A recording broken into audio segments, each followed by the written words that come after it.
So today we're going to talk about everybody's favorite supplier exit strategies.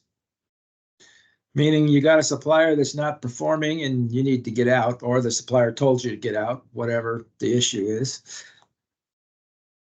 Execute supplier exit strategies. So the exit plan sets forth the terms and conditions under which the company and the supplier will carry out the required activities. And internal considerations, stakeholders. Whenever you're exiting a supplier, engineering and materials need to know about it. The decision to exit must be communicated to all. Timing, coordinate across many functional areas. Got to talk to quality too, but quality is probably telling you to exit the supplier. Avoid exits during time of high volume or volatility. So if we're dramatically going up in volume, doing an exit strategy at that point is not a good idea. Plan for a low volume or steady state time. Build in safety stock and intermediate or finished goods, otherwise known as a bank. And then every time I've switched suppliers, the tooling never fits. It's always got to be refurbished. So you got to look at that. Got to check it to ensure it's still serviceable. Jointly owned capital equipment, it's got to be recovered. So we bought them a water jet or something like that. Intellectual property got to be protected. And documents must be returned to the owner if we have any. Usually that's not a big issue with us. Continuity of supply. The relationship with the new supplier must be ramped up at the same time you're exiting the old supplier. Always tricky, which brings us to the bank build. So inventory should be placed in a place to get through the transition. And if they're going to go on strike, don't have it on site. Resourcing plan. Need to qualify the new supplier, get them PPAP, get them set up. Need to check with all the internal stakeholders, these guys. Oh yeah, don't forget aftermarket. They get very upset with us when we don't tell them. And then organizational impacts. Decision to exit supplier should be communicated all. Now this is our training material. Our PACCAR knowledge site. So we're under training material and then exit supplier. And it's got all these good things in here that will help you remember everything. I know Heather helped put this together when she had to exit. I can't remember who it was. It was some extrusion supplier that told us to get lost. They were going automotive. Okay, so here's generally what some of this stuff looks like that we've got at PACCAR. So it's got to do supplier quality, got to let them know they're gonna want a PPCR probably, SRR, all that good stuff, PPAP. Manufacturing engineering for tooling, division materials, because they're doing the ordering, and they're going to want the bank build and PACCAR parts. What are you going to do to the tool? So when I was doing door pads, we had one tool that did both the left and right door pad. We didn't talk to PACCAR parts until after the tool was made. PACCAR parts we only sell the left door pad, right? Nobody buys a right door pad. So then we had to go back and redo the tool so you could put a gate in to just shoot the left door pad. Here's another little thing that comes from some of the folks at PACCAR that over the years, some of the steps that got to go through and how long it takes on average. I mean, depending on the part, is depending on how long it takes and how many parts you got to do. So contractual, legal department should review all contracts for liabilities. Associated contract will remain in force after the supplier exit. You got to review that too. Customer requirements, which, we'll be talking to our sales and marketing folks. Undertake customer focus impact and supplier certification status. So really what this comes in is they got to pass SRR, the new guy. Assets, return the assets. Mostly tooling is what we're talking about here. And then there's always the excess and obsolete material. Now, purchasing does a lot of the negotiation on this, but materials is the one with the checkbook. So whatever deal you strike with them, materials has got to be, division materials has got to be okay with it because they're the ones paying for it. Sources of supply, new or alternate sources of supply should be investigated as soon as the decision is made to exit. If no alternative sources of supply can be identified, options of how to save the relationship with the incumbent should be explored or determine whether the product can be produced in-house. And usually if Packard's at the point where they want to exit, they can't save the relationship. Associated risks, legal requirements, have the responsibility of both parties clearly spelled out and agreed to, and financial requirements. You know, really what this centers around is tooling and inventory. Work in process, that's inventory. Transportation assets, usually that's all us anyway, so it's not a problem. Community concerns. Many states have community impact laws. I don't think Washington does. I doubt Texas does. Ohio may, but probably not. No, Washington does have for plant downsizing. So if you lay off, if you're over a certain size business and you lay off over a certain percent, you got to give a warn notice. That may even be national. Negative publicity can harm both the buyer and the supplier. This is true. And unique considerations in international procurement. So getting out of an international supplier is a little more complex. So if you're in Italy, for instance, you can't really lay people off in Italy or get out of suppliers very easily. In transit, inventory is also likely to be high when exiting an international supplier because there's so much on the water. All right, which of the following risks is most likely to cause the highest financial costs when implementing a supplier exit strategy?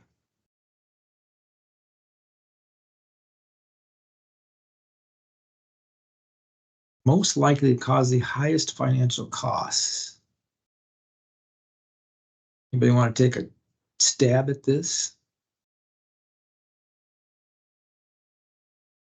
I think it's got to be C or D because A, that's dumb.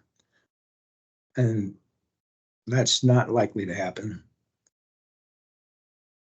And I think C covers more ground. Anybody else got any ideas? Let's see what they say.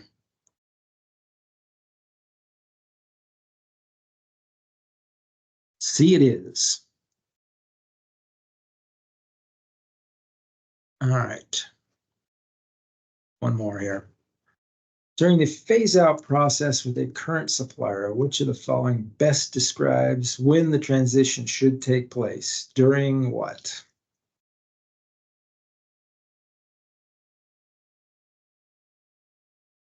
All right, you guys should be able to get this one. B. Yeah, that's what I would go with.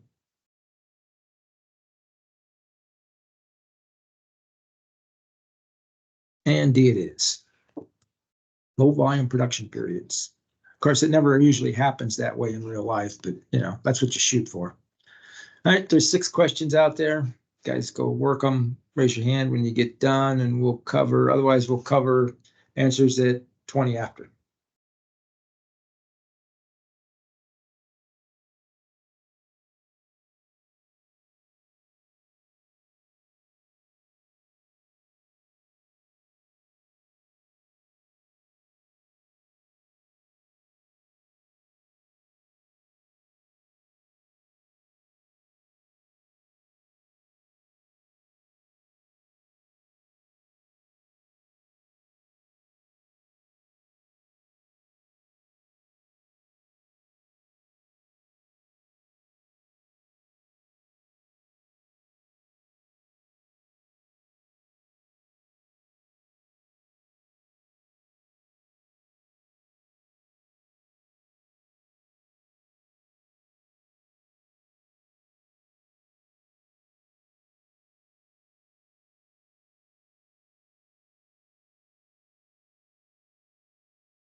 All right, let's go over some answers here.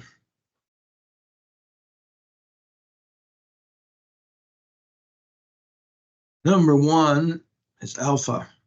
Goal of supplier exit strategy is to minimize the impact to the organization. 2 is Charlie. These services are related to the organization's core competency, though there may be an option for in-house sourcing. 3 is Delta. This would allow time to build up stock and finished goods while keeping no more safety stock for parts than necessary. 4 is also Delta, because its supplier will no longer be doing business with company X, and its status regarding certification is a moot point.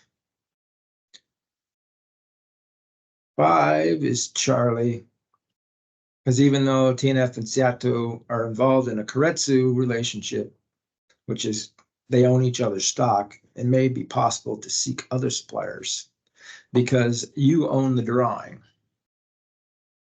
And 6 is Bravo, because approaching the U.S. affiliate of Seattle would not violate the legal rights because Seattle owns the drawing in this case. And 5 and 6 is a different style of question. You don't usually see those anymore, that style, but I just threw it in there to keep you guys on your toes. Any questions? All right. So tomorrow and Thursday, I got dental appointments. So I'm going to cancel those meetings. I think I've already canceled one for Thursday, but I'll cancel tomorrow. And we'll pick up again Friday with E8. Talk to you guys later. Thanks, Rick. Thank you. Yeah. Thank you.